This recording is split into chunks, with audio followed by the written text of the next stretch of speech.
देखो, मरसे किसी प्रसिद्ध व्यक्ति की मृत्यु पर गाए जाते हैं, लेकिन कल्ला राय मलोद के मरसे ऐसे थे जो इसके जीते जी लिखे गए थे।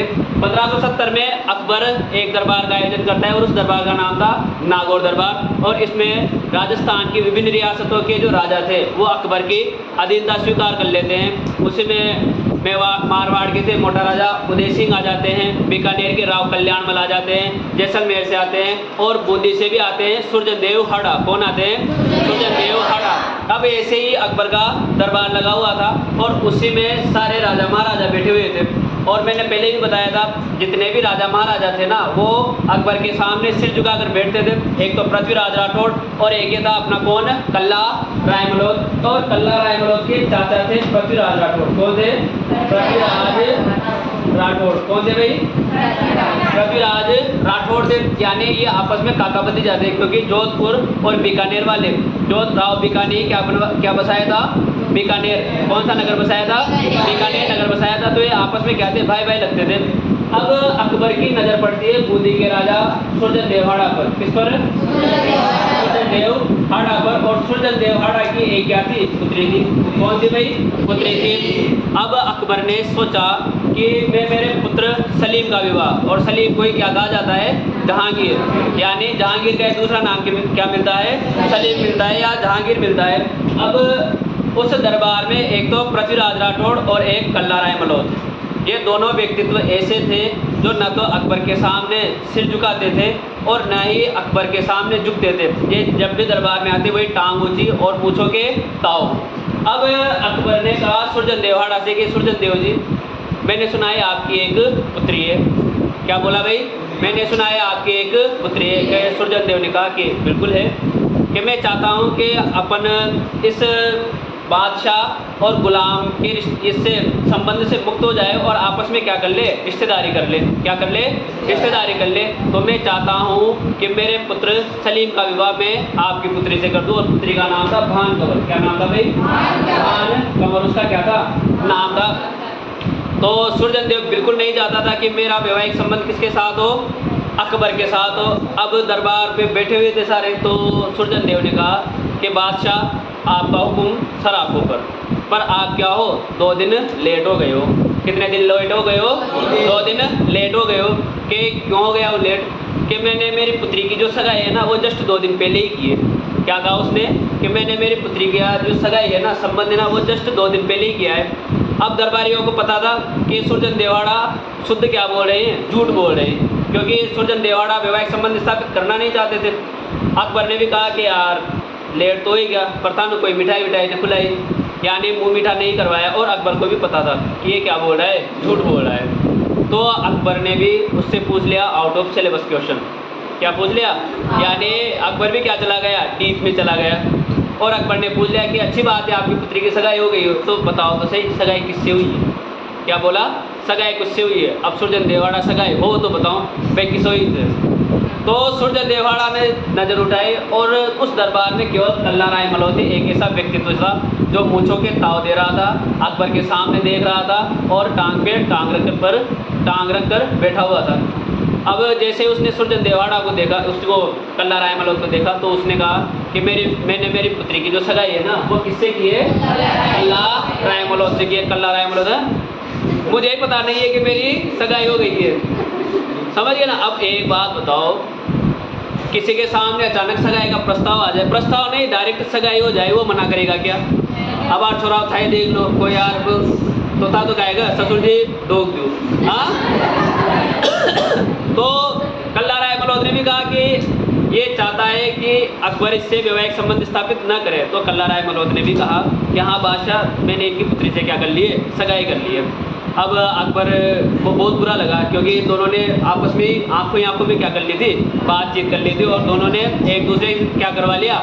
हाँ करवा ली थी, सगाई करवा ली थी। अब थोड़े दिन बीतते हैं, अकबर का दिमाग खराब हो जाता है और अकबर कहता है कि सभा को यहीं पर भंग किया जाता है, दरबार को यहीं भंग किया जाता है। अब बाहर ये दोनों मिलते हैं, जमाई जी और ससुर जी जो नाम के थे। तो ये सुरजनदेव कहता है कि भले ही मैंने दरबार में क्या बोला है? झूठ बोला है, लेकिन अब मेरी पुत्री की जो सगाई है ना वो तुझसे ही होगी।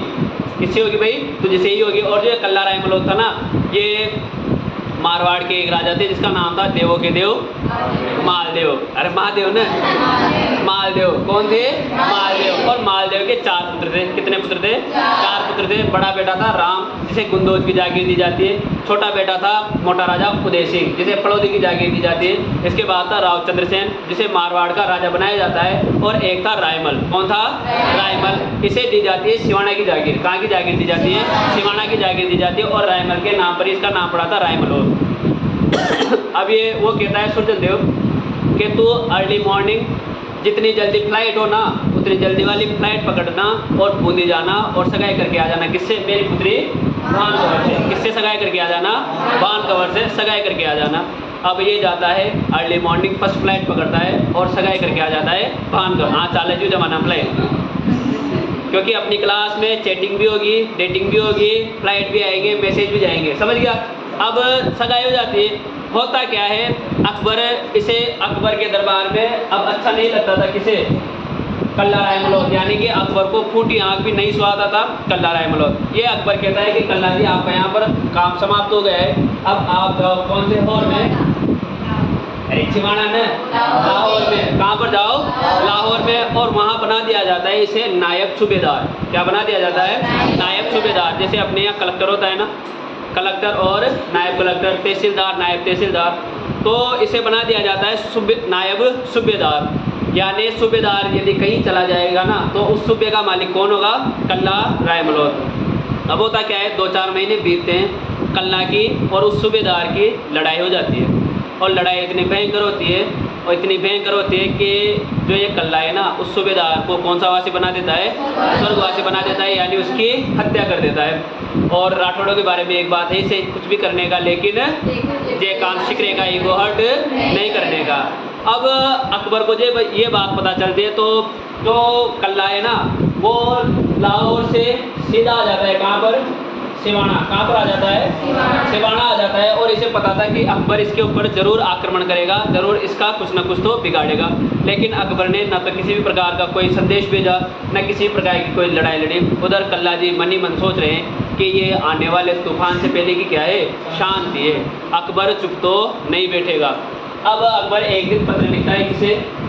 कल्ला राय मलोट को। किसको पत्र लिखता है? कल्ला राय मलोट को पत्र लिखता है और कहता है कि आपको दरबार में बुलाया गया है। अब एक बात बताओ, यदि था बाहर रहा और बाहर कोई कांड कर रहा जाओ और घराड़ा को तय की बात पतो चाल जाओ। अब घराड़ा को अचानक फोन आ जाओ कि जहाँ भी हो ना तुरंत आ जा, जहाँ भी हो तुरंत आ जाओ। तो ताने जितना भी ताने कांड करे जा, बचपन से ले रहा बाहर तय सारा याद आ जाओ। कशा कांड में आज कुटायो वाली से सुतायो वाली से। तो कल्ला जी ने कहा कि जाना, यदि जाऊँगा तब भी मरूंगा और नहीं जाऊँगा तब भी मरूंगा, क्योंकि कांड का उसको पता चली गया है, क्योंकि उसने मार दिया था किसे? सूबेदार को। अब ये कहता है कि जाना तो पड़ेगा, क्योंकि अधीनता स्वीकार की थी। कल्ला जाता है अकबर के दरबार में और कल्ला से अकबर कहता है कि आपने बहुत अच्छा काम किया। वो जो सूबेदार था ना, वो तो था ही रामी, मैं खुद उसे मारना चाहता था, लेकिन आपने मेरा काम क्या कर दिया? आसान कर दिया। तो कल्ला राय मलोट जैसे ये बातें सुनता है, उसे आश्चर्य होता है कि अकबर ऐसी बातें कर क्यों रहा है, कि आज से आप लाहौर के नायब सूबेदार नहीं हो, आप क्या हो? सूबेदार हो। यानी सूबे का क्या बना दिया? मालिक बना दिया। अब धीरे धीरे बातें चलती है। अकबर उससे कहता है कल्ला जी से कि कल्ला जी, मैंने सुना है आपकी एक बहन है। क्या है भाई? मैंने सुना है आपकी एक बहन है। कहाँ साहब है? बहन तो है कि मैं चाहता हूँ कि पहले तो आपने संबंध तोड़ ही दिया था, मतलब संबंध हुआ ही नहीं था। मैं चाहता हूँ कि मेरी आपकी बहन का विवाह मेरे बेटे सलीम के साथ हो जाए। उधर सलीम से कि यस, इस बार तो ब्याह पक्का। अब उधर सलीम खुश हो रहा था। उधर कल्ला जी कहता है कि बादशाह कहाँ राजा भोज, कहाँ जम्मू दिल्ली। हाँ, कि आप इतने बड़े बादशाह और मैं एक छोटा सा तुच्छ सा प्राणी और छोटे से सूबे का क्या सूबेदार हूँ, इसके अलावा एक छोटे से किले का किलेदार हूँ। तो अकबर कहता है कि देखो, रिश्तेदारी में अमीरी गरीबी नहीं देखी जाती।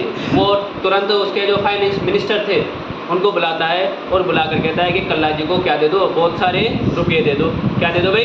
रुपये दे दो, ताकि क्या कर सके? विवाह की तैयारी कर सके। अब कल्ला जी कहते हैं कि देखो साहब, अब आप तो देव सो रहे और हमारे में जब तक देव नहीं उठते सगाई संबंध नहीं होते। तो कि कितने महीने के 4-5 महीने तो अभी देवों को उठने में लगेंगे, फिर पंडित को बुलाएंगे और टीपने देखेंगे, फिर क्या करेंगे, विवाह करेंगे। तो अकबर कहता है कि डन। उधर से कल्ला भी कहता है डन डना डन। कल्ला वो सारे पैसे उठाता है और आता है कौन से वाणा में, सिवाना में। सिवाना में जैसे ही आया, कल्ला जी ने उस दुर्ग की मरम्मत शुरू करवा दी। क्या करवा दी? उस दुर्ग की मरम्मत शुरू करवा दी, क्योंकि वो ऐसा काम करने वाला था जिससे उसकी मृत्यु निश्चित थी। यानी उसने सिवाना की मरम्मत करवाई, दीवारों को मजबूत करवाया। इसके अलावा हथियार, भाले, तलवारें ये खरीद फरोख्त की उन पैसों से। किससे? अकबर ने जो पैसे दिए थे। और अकबर ने पैसे किसके लिए दिए थे? ब्याह के लिए। किसके लिए दिए थे? ब्याह के लिए। अब जैसे ही देव उठे, अकबर ने मैसेज किया कि देव उठ चुके हैं, आप विवाह की तैयारी करो और मैं भी यहाँ से बारात रवान की क्या करता हूँ, तैयारी करता हूँ। तो कल्ला जी ने कहा कि देखो साहब, आपसे हाथ जोड़ के विनती है, मैं छोटा सा आदमी, आप ज़्यादा बारात मत भेजना।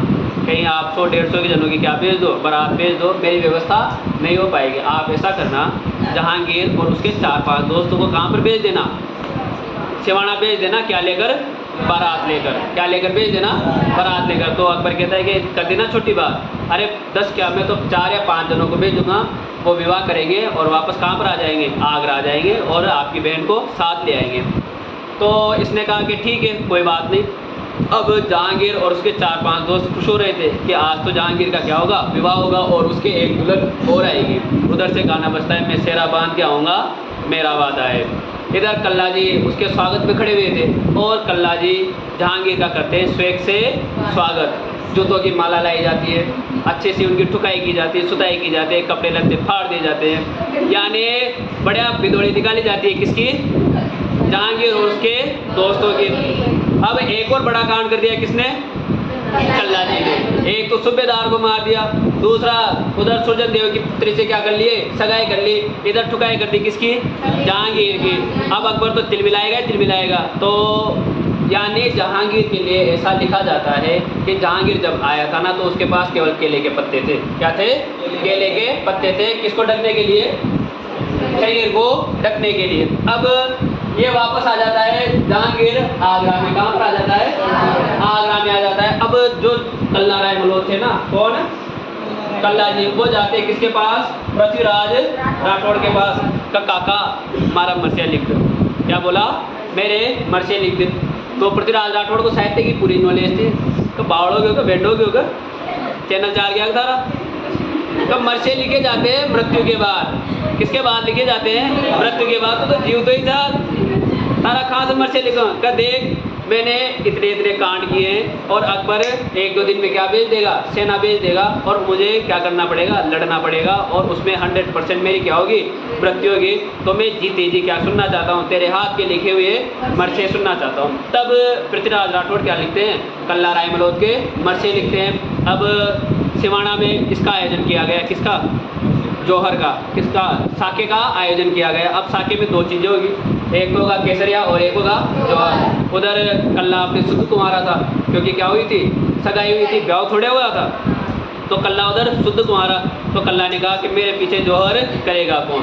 तब आती है कौन सी कंवर, भान कंवर। सन था 1589। कौन सा सन था, 1589 में सिवाना का होता है दूसरा शाखा। कौन सा शाखा होता है, दूसरा शाखा होता है। और जो अकबर था ना, वो अकबर मोटा राजा उदय सिंह के नेतृत्व में, किसके नेतृत्व में, मोटा राजा उदय सिंह के नेतृत्व में। देखो अब अकबर कैसा था, मोटा राजा उदय सिंह और कल्ला राय मल्होत्र दोनों क्या थे, सगे भाई थे। और ये चारों कौन थे, राम, इसके अलावा ये चंद्रसेन, मोटा राजा उदय सिंह और कल्ला राय मल्होत्र। तो कल्ला राय मल्होत्र के लिए, कल्ला राय मल्होत्र के विरुद्ध सेना लेकर किसे भेज रहा था ये, मोटा राजा उदय सिंह को, यानी भाई के खिलाफ किसे भेजा, भाई को भेजा था। तो उसमें 1589 में सिवाना दुर्ग पर आक्रमण होता है और उस आक्रमण में कल्ला राय मल्होत्र लड़ते हुए वीरगति को प्राप्त होता है। और उसके पीछे कौन सती होती है, भान कंवर सती होती है। और उसी की याद में, यानी कि जीते जी मरसे लिखे थे किसने, पृथ्वीराज राठौड़ ने। समझ गए। अब आगे कहाँ तक हो गया, पृथ्वीराज राठौड़ हो गया। हाँ, अगले आए अपने गुणौत नैणसी, और इन्हें कहा जाता है गुणौत नैणसी। देखो इनका जन्म हुआ था कौन से पुर में? जोधपुर में। और ये दरबारी विद्वान थे। हाँ, क्या थे? दरबारी थे। कहाँ के थे? जोधपुर के थे। और इसके अलावा उस टाइम पे राजा थे कौन? जसवंत सिंह। कौन थे? जसवंत सिंह।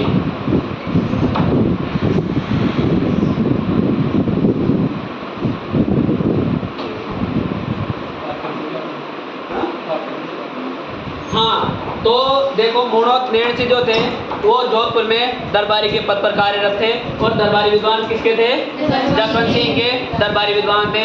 होता क्या है, जसवंत सिंह और मोहनोत नेणसी के किसी बात को लेकर मतभेद हो जाते हैं। क्या हो जाते हैं? मतभेद हो जाते हैं, लड़ाई झगड़े हो जाते हैं। और जसवंत सिंह नाराज होकर मोहनोत नेणसी को भेज देता है। कहाँ पर? जेल में। कहाँ पर भेज देता है? जेल में भेज देता है। और जसवंत सिंह मोहनोत नेणसी पर 1 लाख रुपए का क्या लगाता है? जुर्माना लगाता है। अब हालांकि दरबारी विद्वान थे तो 1 लाख रुपए कोई बड़ी बात नहीं थी, लेकिन उधर मोहनोत नेणसी भी थे कि जब मैंने कोई गलती करी ही नहीं तो मैं किस बात के इसको 1 लाख रुपए दूँ। लेकिन जसवंत सिंह इन्हें माफ़ नहीं करते हैं और उन्हें वापस कहाँ पर डाल देते हैं? जेल में डाल देते हैं। और उस जेल में ही कर्ज से परेशान होकर, किससे परेशान होकर? कर्ज से परेशान होकर ये कौन सी साइड चल लेते हैं? हाँ, कौन सी साइड कर लेते हैं भाई? हाँ, आत्महत्या कर लेते हैं। देखो कविया की कायरी कितनी बड़ी गतोई थी, क्योंकि उन्हें जेल में क्या करना पड़ा? आत्महत्या करना पड़ा। इनके ग्रंथों की बात करें तो इन्होंने एक ग्रंथ लिखा था जिसका नाम था नेणसीरी ख्यात। कौन सा ग्रंथ लिखा था? नेणसीरी ख्यात लिखा था। सबसे महत्वपूर्ण बात, इसे पूर्ण किया था मुरारी दान ने। कौन से दान ने? मुरारी दान ने इसे पूर्ण किया था। और यह राजस्थान की सबसे प्राचीन और सबसे क्या मानी जाती है? प्रमाणित ख्यात मानी जाती है। क्या मानी जाती है? राजस्थान की सबसे प्राचीन और सबसे प्रमाणित ख्यात मानी जाती है। इसके अलावा देखो जो मोहनोत नेणसी है ना, इन्हें मुंशी देवी प्रसाद ने, किसने? मुंशी देवी प्रसाद ने। इन्होंने मोहनोत नेणसी को राजपूताने या फिर मारवाड़ का कहा है अबुल फजल। क्या कहा है? अबुल फजल। यानी मुंशी देवी प्रसाद ने मोहनोत नेणसी को मारवाड़ या राजपूताने का अबुल फजल कहा है। लेकिन एक व्यक्ति आते हैं जिनका नाम है डॉक्टर कानूनगो। कौन है? डॉक्टर कानूनगो। इन्होंने मोहनोत नेणसी को अबुल फजल से भी क्या बताया है? श्रेष्ठ बताया है। समझ गए? कितने व्यक्ति याद रखने हैं? 2। मुंशी देवी प्रसाद ने तो तुलना की है किससे? अबुल फजल से। जबकि डॉक्टर कानूनगो ने अबुल फजल से भी क्या बताया है? श्रेष्ठ बताया है। देखो अब यह राज्य की सबसे प्राचीन और प्रमाणित क्या मानी जाती है? ख्यात मानी जाती है। सबसे महत्वपूर्ण बात इसमें ह वर्ण का, कौन से वर्ण का? ह वर्ण का उच्चारण नहीं मिलता है। यानी इन्होंने इतनी बड़ी ख्यात लिख दी और उसमें ह वर्ण का क्या नहीं मिलता है? उच्चारण नहीं मिलता है। और अपन ने तो पढ़ा ही है कि पश्चिमी राजस्थान में स को क्या पढ़ा जाता है? ह पढ़ा जाता है। जैसे लिखते जसवंत सिंह को मारवाड़ में क्या लिखेंगे? जहवंत सिंह। लेकिन इसमें ह वर्ण का उच्चारण नहीं मिलता है। इसके अलावा इसी ख्यात में मारवाड़ के साथ साथ उसके आसपास की रियासतें थी जिनका नाम था एक तो बुंदेलखंड। कौन सा खंड? बुंदेलखंड। और एक थी काठियावाड़। कौन सी वाड़? काठियावाड़। इन रियासतों का भी क्या मिलता है? वर्णन मिलता है। एग्जाम में आए हुए क्वेश्चन है। नेणसीरी ख्यात में कहाँ के? एक तो बुंदेलखंड और काठियावाड़ की भी क्या मिलता है? वर्णन मिलता है। इस ग्रंथ की तुलना अबुल फजल के ग्रंथ किससे की गई है? अकबरनामा से। किससे की गई है?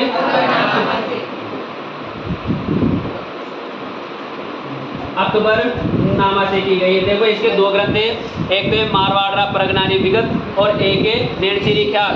जो नेणसीरी ख्यात है उसकी तुलना तो हुई है अकबरनामा से। और मारवाड़ा प्रगनारी जो विगत है उसकी तुलना की गई है किससे? आईना-ए अकबरी से की गई है। इसी ग्रंथ में अग्निकुंड के सिद्धांत का, कौन से कुंड के?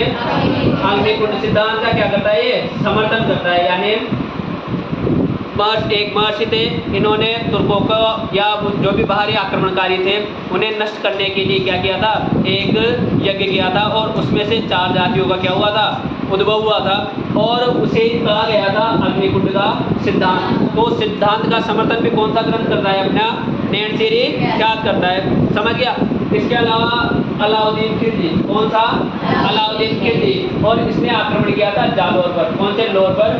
जालौर पर। और उस आक्रमण का जो मुख्य कारण बताया है ना, वो मुख्य कारण बताया वीरम देव। कौन सा देव? वीरम देव व फिरोजा।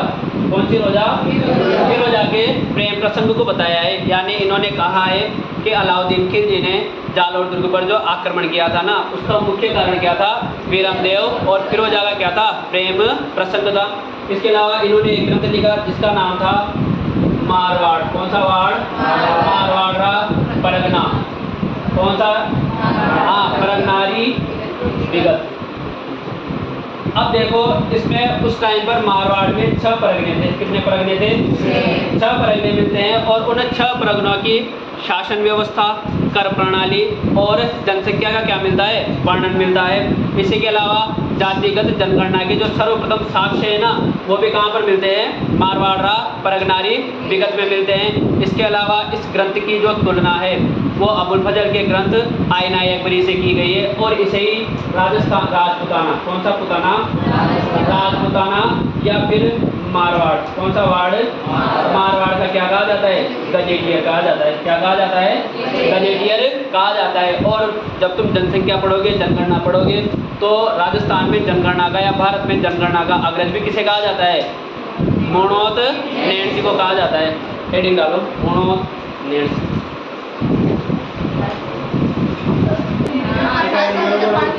अब आगे सुनो, अरे इधर सुन लो।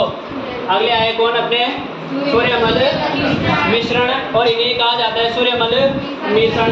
देखो इनका जो जन्म हुआ था हरना गांव बूंदी में। कहाँ पर हुआ था? हरना गांव बूंदी में। और बूंदी के एक राजा थे जिनका नाम था राम सिंह। कौन सा सिंह? राम सिंह के दरबारी विद्वान थे। सबसे महत्वपूर्ण बात, इनके उपनामों की बात करें तो इन्हें ही राजस्थान का राज्य कवि कहा जाता है और इन्हें ही वीर रसावतार कवि भी कहा जाता है। यदि पूछ ले राजस्थान का राज्य कवि कौन है तो सूर्यमल मिश्रण है।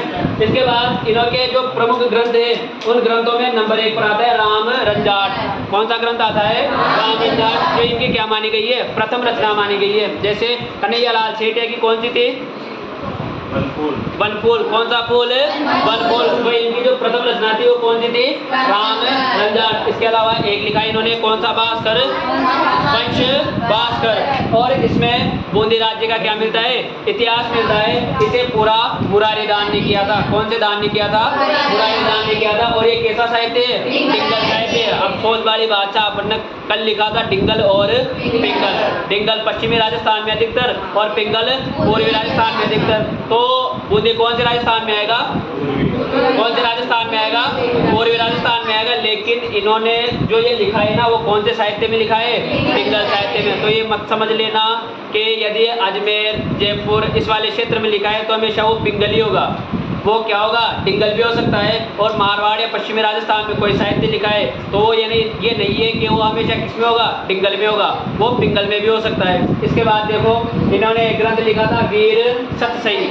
और इस वीर सतसई में 1857 की क्रांति का क्या मिलता है? वर्णन मिलता है। और इसमें 288 क्या है? दोहे हैं। वैसे सतसई में कितने दोहे होते हैं? 700 होते हैं। लेकिन इसमें कितने दोहे हैं? 288। इसके अलावा इनके प्रमुख ग्रंथ हैं बलवंत विलास, सतीरासो, संतोमयुग और धातु रूपावली। सबसे महत्वपूर्ण बात, इन्होंने अपनी जो रचनाएं हैं उन रचनाओं में हाड़ौती भाषा का क्या किया है? वर्णन किया है। या हाड़ौती में अपनी रचनाएं क्या की है? लिखी है। अगले आते हैं अपने कौन से? कवि राजा श्यामलदास ददीवाड़िया। कौन आए? कवि राजा श्यामलदास ददीवाड़िया। इनका जो जन्म है वो जन्म हुआ था दोकलिया गांव शाहपुरा। और शाहपुरा कौन से वाड़ा में? भीलवाड़ा में। दरबारी विद्वान किसके थे? शंभू सिंह के। अब सुनना, शंभू सिंह ने ही इन्हें मेवाड़ राज्य का इतिहास लिखने को कहा था। जब वो इतिहास लिख रहे थे ना तब शंभू सिंह कौन से वासी हो जाते हैं? स्वर्गवासी हो जाते हैं। तो ये सज्जन सिंह के समय, किसके समय? सज्जन सिंह के समय एक वर्ल्ड फेमस ग्रंथ लिखते हैं जिसका नाम क्या था? वीर विनोद नामक ग्रंथ लिखते हैं। और ये ग्रंथ कितने खंडों में विभक्त है? 5 खंडों में विभक्त है। जिसके प्रथम खंड में, कौन से खंड में? प्रथम खंड में देखो अमेरिका, यूरोप और मेवाड़ की भौगोलिक व्यवस्थाओं या अवस्थाओं का क्या मिलता है? वर्णन मिलता है। देखो उस जमाने में ही ये कहाँ की व्यवस्थाओं का, भौगोलिक व्यवस्थाओं का वर्णन करें, अमेरिका और यूरोप के। इसके अलावा इसके आगे रुचा तथा 4 खंडों में, कितने खंडों में? 4 खंडों में किसका इतिहास मिलता है? मेवाड़ का इतिहास मिलता है। इसके अलावा सज्जन सिंह ने कवि राजा की तथा महामहोपाध्याय की क्या दी थी? उपाधि दी थी। और अंग्रेजों ने इन्हें किसकी उपाधि दी थी? कैसे? हिंद की उपाधि दी थी। राणा बनते हैं महाराणा फतेह सिंह। कौन से सिंह? महाराणा फतेह सिंह। इसके क्या बनते हैं? राजा बनते हैं। और फतेह सिंह इस वीर विनोद ग्रंथ के प्रकाशन पर क्या लगा देते हैं? रोक लगा देते हैं। और इस वीर विनोद ग्रंथ में ही, इस वीर विनोद ग्रंथ में ही मेवाड़ महाराणा कुंभा को मेवाड़ के 84 में से 32 दुर्गों का क्या कहा है? निर्माता कहा है। इसीलिए इसको महाराणा कुंभा को क्या कहा जाता है? दुर्ग निर्माता शासक भी कहा जाता है। ये कौन कितने साहित्यकार हुए अपने? 2। कौन कौन सा? एक तो सूर्यमल मिश्रण और एक छापो। हाँ?